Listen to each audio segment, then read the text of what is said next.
guys yung ano, yung karne binili kong ano, 100 pesos, talagang 100 pesos.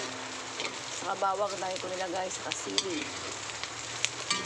Bali yung alamang natin guys, binabad ko muna sa suka para masarap siya.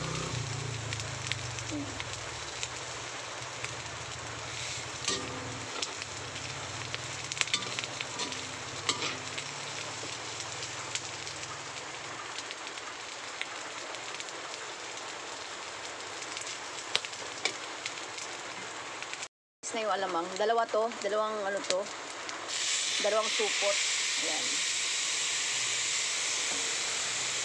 Okay guys. Bango.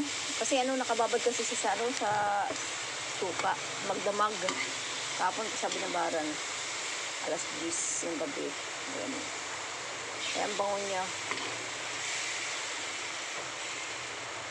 Ganun kasi sa amin guys, binababad namin yung ano, alamang bago namin iluto.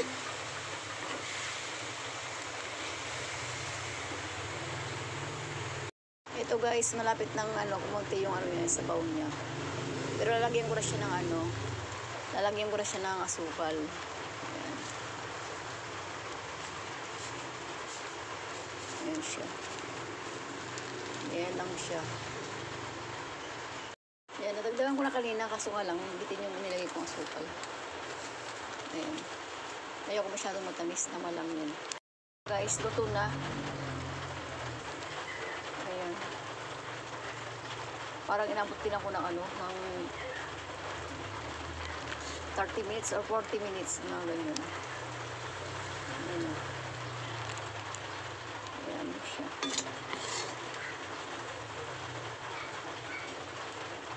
Sarap ang bango na umuwi. Ito na guys, luto na yung alamang. Ayan. Bali ano, ang naubos kong mantika diyan guys, isang bote. Isang boteng mantika.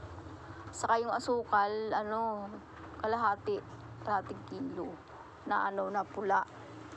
Ano, dalawa yung nilagay kong asukal diyan. Yung ano, yung pula saka hindi gaanong pula. Ayan. Masarap kasi sa ano guys, sa alamang, maraming mantika. Ayan. Tapos maraming ano, maraming bawang. Ayan, masarap sa ano, sa alamang. Ayan siya, ang sarap niya guys. Kasi pag ano, konti lang yung asukal pala guys. Ano siya, sobrang alat. Ganun. Tapos nilagyan ko lang ng isang magic sarap yan guys. Isa lang yung nilagay. Ito na guys yung nagawa kong ano, alamang. Ayan, yung bisa kong alamang. Dalawa. Bali, hinati ko siya guys. Naghati kami ng asawa ko. Ayan. Kasi siya, kumakain siya sa taas. Ako kumakain dito sa baba. Kaya dapat hati kami dalawa. Ayan. Ayan siya guys. So, maraming mantika. Ayan. Sarap niya. Kaya ganun, hinati ko siya. Doon siya kumakain sa taas. Ako dito sa baba. Ayan, ganyan lang siya guys.